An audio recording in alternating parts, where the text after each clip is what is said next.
अस्सलाम वालेकुम। Astrology numerics में आपको वेलकम है।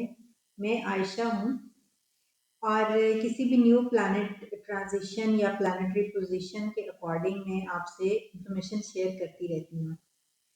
अभी हमारी वीनस के ट्रांजिट की सीरीज चल रही है। वीनस यानी जोहरा, प्लैनेट जोहरा बुर्ज सुम्बला यानी विर्गो में ट्रांजिट हुआ है 1 अगस्त 2026 को। ये ट्रांजिशन 1 मंथ के लिए है। 2 सितंबर को अगेन जोहरा यहाँ से वीनस यहाँ से मूव कर जाएगा। ये ट्रांजिशन कुछ एतबार से बहुत इम्पोर्टेंट है और ये एक अकेली वीनस की ट्रांजिशन नहीं है। डिफरेंट प्लैनेट्स का कुछ ऐसा कंजंक्शन या कुछ ऐसी पोजीशन बन रही है जो बहुत सारे फैक्टर्स को के लिए बहुत इम्पोर्टेंट है, हर ही ज़ोडिक साइन के लिए। तो वीडियो शुरू करने से पहले मैं बुर्ज सुम्बला यानी वर्गो और वीनस के बारे में कुछ इन्फॉर्मेशन शेयर करना चाहूँगी। वर्गो एक प्रैक्टिकलिटी का ज़ोडिक साइन है। ये प्रैक्टिकलिटी को रिप्रेजेंट करता है। ये लॉजिक, ये लोग वर्गो लोग जो हैं वो लॉजिक्स पे बात करते हैं, लॉजिकल होते हैं, बहुत प्रैक्टिकल होते हैं, रीजनिंग पे बात करते हैं, एनालिसिस करके हर चीज़ को फिर आगे जाना चाहते हैं। यहाँ पर इमोशंस के लिए जगह नहीं होती। यहाँ पर आपकी फीलिंग्स के लिए, आपकी लव रोमांस के लिए जगह नहीं होती। ये लोग बहुत प्रैक्टिकल होते हैं।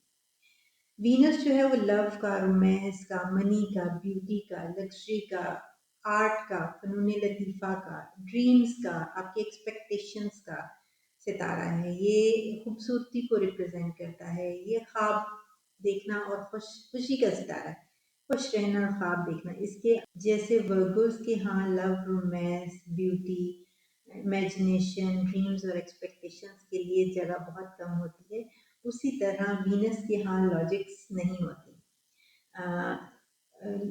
क्योंकि ये ब्यूटी का, लव, रोमांस का सितारा है तो मोहब्बत में वैसे भी कोई लॉजिक्स नहीं चलती हैं।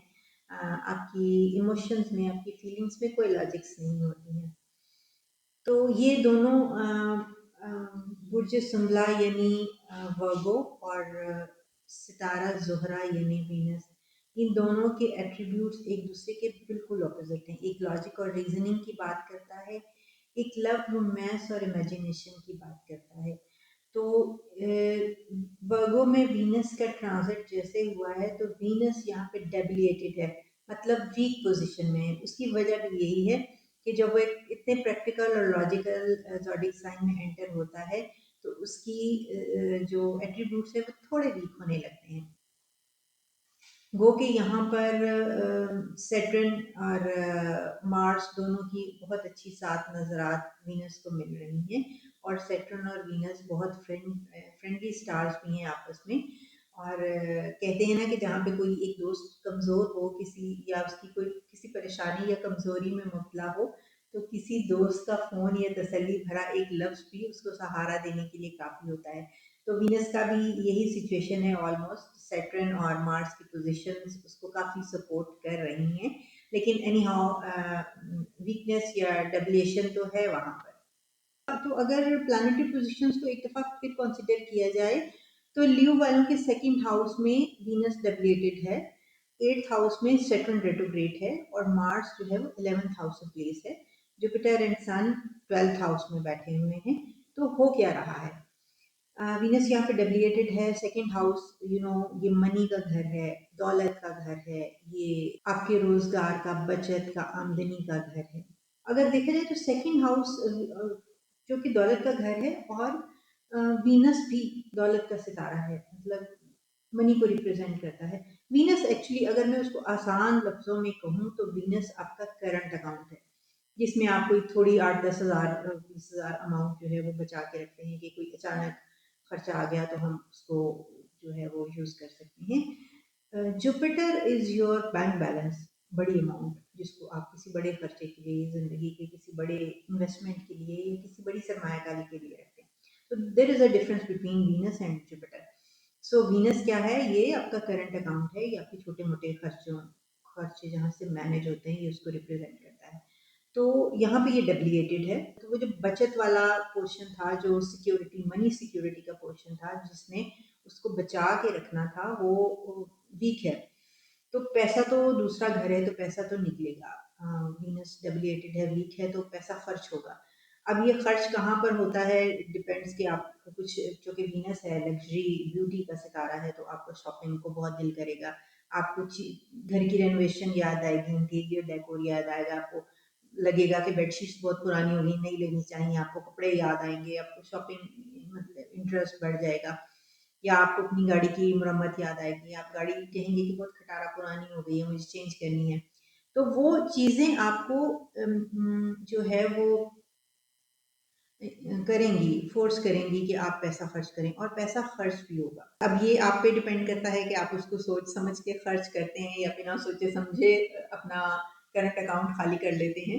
यूजुअली सेकंड हाउस में कोई प्लैनेट डब्लिएटेड नहीं होता, टॉरस में कोई प्लैनेट डब्लिएटेड नहीं होता, लेकिन यहाँ पे चूंकि वर्गो है और वीनस भी डब्लिएटेड है यहाँ पर, तो वर्गो चूंकि छठे घर का सितारा है, छठे घर का ज़ोडिक साइन है, तो छठे घर की मंसूबात भी यहाँ पर, छठा घर आप जैसे जानते हैं सेहत का घर है, आपकी हिडन एनिमीज का घर है, और दूसरा घर जो है वो आपको फूड से रिलेटेड है।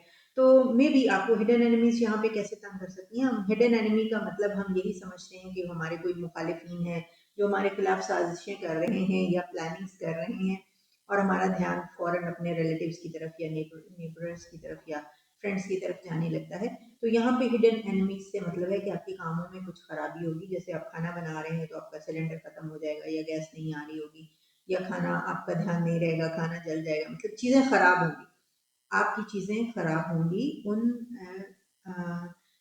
अनासिर से या उन एलिमेंट से या उन फैक्टर्स से जिन पर आपका ध्यान नहीं जाता, जो हिडन होते हैं। तो इस तरह की आपकी कुछ चीज़ें फूड से रिलेटेड या सेहत से मुतल्लिक या पैसे मनी से मुतल्लिक आपकी कुछ चीज़ें गड़बड़ होने की के इम्कानात हैं, क्योंकि वीनस डब्लिएटेड है, वो सपोर्ट नहीं कर पा रहा। गो के गो के सैटर्न रेट्रोग्रेड है, लेकिन सैटर्न की 7वीं नज़र उसको सपोर्ट कर रही है वीनस को वहाँ पे सेकंड हाउस में। मार्स की चौथी नज़र वीनस को सेकंड हाउस में सपोर्ट कर रही है, लेकिन इस सपोर्ट के बावजूद वीनस की वीकनेस कहीं ना कहीं अपना थोड़ा बहुत उसको शो कराना ही पड़ेगा। आपकी वो चीज़ें खराब हो जाएंगी जो आपको बहुत मतलब कंफर्ट देती हैं या आपकी लाइफ को कंफर्टेबल बनाती हैं या थोड़ा लग्जरी ऐड करती हैं, जैसे एसी खराब हो सकता है या आपका फ़ोन खराब हो सकता है या आपका माइक्रोवेव खराब हो सकता है, मतलब इस तरह की चीज़ें आपको तो आपके लिए थोड़ा प्रॉब्लम क्रिएट करेंगी। जो लग्जरी ब्यूटी कंफर्ट से हैप्पीनेस से पीस से रिलेटेड चीज़ें हैं, वो थोड़ा आपको डिस्टर्ब करेंगी। तो जब ये चीज़ें खराब होंगी, आपके ये मामला खराब होंगे, तो ज़ाहिर है अगर एसी खराब है, आप गर्मी में नहीं बैठ सकते, या आपका स्टोव खराब है या आपका गैस सिलेंडर खराब है या आपका माइक्रोवेव खराब है, तो वो चूंकि आपकी आपके कामों से रिलेटेड है, सारे हाउस चोर से रिलेटेड हैं ये चीज़ें, और आप उसके बगैर नहीं, इन फैसिलिटीज़ या इन नेसेसिटीज़ के बगैर हम नहीं रह सकते, तो पैसा खर्च करना पड़ेगा, आपको वो चीज़ें ठीक करवानी पड़ेंगी। तो वो सेकंड हाउस का जो बैंक बैलेंस है वो खत्म, उसको आपको खर्च करना ही पड़ेगा। अगर आप शॉपिंग पे खर्च नहीं करते, तो कहीं ना कहीं हिडन एनिमीज या हिडन एलिमेंट्स जो हैं वो आपका पैसा खर्च करवा देंगे। लेकिन सैटर्न और मार्स जो कि दोनों अच्छी पोजीशंस पर हैं और अच्छी नज़रात से सेकंड हाउस को देख रहे हैं, तो वो खर्चा होने के बावजूद आप क्योंकि अच्छा अर्न कर रहे हैं, कोई सोर्स ऑफ अर्निंग है, आपको थोड़ी तसल्ली है क्योंकि मैं अर्न कर रहा हूँ, पैसा आ रहा है, ये एक्स्ट्रा एडिशनल एक्सपेंस आ गया है, ये छोटा नुकसान हो गया है या एक ज़रूरत बढ़ गई है घर की, तो वो करवानी है। तो वो आपको थोड़ा पीस ऑफ माइंड भी रहेगा कि ओके, अगर खर्चा हो रहा है तो ओके, मैनेजेबल है, वो मैनेज हो जाएगा। तो ये कुछ सैटर्न और मार्स की पोजीशन की वजह से कुछ थोड़ा आसरा रहेगा, ये इस किस्म की सिचुएशन रहेगी कि एडिशनल एक्सपेंसेस होने के बावजूद you will be peace of mind के ओके, नो वरीज, अगर एक्सपेंसेस हो रहे हैं तो अर्निंग भी हो रही है। अच्छा, यहाँ पे मेरी यूज़ के लिए एक एडवाइस है कि चूंकि पैसा आपका खर्च होना ही होना है, तो मेरी ये एडवाइस है कि बेहतर है कि चीज़ें ख़राब करके उन पर पैसा लगाने से बेहतर है कि आप सामने से पैसा खर्च कर लें, मतलब आप शॉपिंग कर लें, अपनी कोई चीज़ ऐड कर लें, आप कुछ लग्जरी ऐड कर लें या कोई नई चीज़ ले लें। पैसा आपका जाना है वहाँ से, सेकंड हाउस से आपका वीनस की डेविएशन से पैसा निकलना है, तो बजाय इसके कि सेहत ख़राब हो या कोई चीज़ ख़राब हो और उस पे आप खर्च करें, तो बेहतर है कि इसको बिफोर टाइम, उससे पहले चीज़ें ख़राब होने से पहले पैसे को निकाल दिया जाए। ये निकलना है वहाँ से। This is very good remedy कि आप अपनी चीज़ें ख़राब करके या सेहत ख़राब करके उस पे खर्चा करने की बजाय आप अपने लिए कोई शॉपिंग कर लें, कोई लग्ज़री ऐड कर लें, आप किसी ट्रिप पे चले जाएँ। उससे क्या होगा कि आपका वीनस जो है वो लग्ज़री का, ब्यूटी का, खुशी का, पैसे का, दौलत का, मोहब्बत रोमांस का सितारा है, तो वो सैटिस्फाइड हो जाएगा, उसको वो खुश हो जाएगा। मतलब it's it's a player for it's a player for Venus के ओके, ये सब चीज़ें हो रही हैं जो उसको पसंद है। ये सेकंड हाउस, वीनस आपके सेकंड हाउस में डेबिलिटेड है, आपके थर्ड हाउस का लॉर्ड भी है, तो कम्युनिकेशन में भी थोड़ी सी कहीं पर कुछ गड़बड़ हो सकती है। तो बात करते हुए बहुत सोच समझ कर ध्यान से बात करें, क्योंकि ये सेकंड हाउस में बैठा है और खर्चा भी होगा ही होगा, आपकी मनी निकलेगी वहाँ से। तो ये भी हो सकता है कि फैमिली में कुछ थोड़ी आपकी आर्ग्यूमेंट हो जाए कि आप खर्चा कम दे रहे हैं, या आप से कुछ डिमांडिंग हो जाए फैमिली। तो कम्युनिकेशन में बहुत ज़्यादा एहतियात करें, अपने सेहत का बहुत ख़्याल रखें। कोशिश करें कि कोई ऐसी चीज़ें, ठंडी चीज़ों से परहेज़ करें, या कोई बाहर की चीज़ें जिससे आपका गला ख़राब होने का अंदेशा हो, उन चीज़ों से परहेज़ करें। 1 महीने के लिए अपनी सेहत, अपने खर्चे, अपने रिलेशनशिप, अपनी कम्युनिकेशन, कन्वर्सेशन, इस इन सब मामलात में बहुत कॉन्शियस और केयरफुल हो जाएँ। मैंने बताया कि ये चीज़ें हो सकती हैं, या आप शॉपिंग कर लें, या आप फैमिली को गिफ्ट दे दें, तो बजाय इसके कि आपकी चीज़ें ख़राब हों, तो उसमें आपको कहीं से लोन या कर्ज़ लेने की ज़रूरत नहीं है। आपको वो पैसा खर्च करना है जो आपने अपने पास रखा हुआ है, या आपका जमा-शुदा पैसा है, जो आपके करंट अकाउंट में है, जो आपने इस तरह के छोटे-मोटे खर्चों के लिए रखा हुआ है।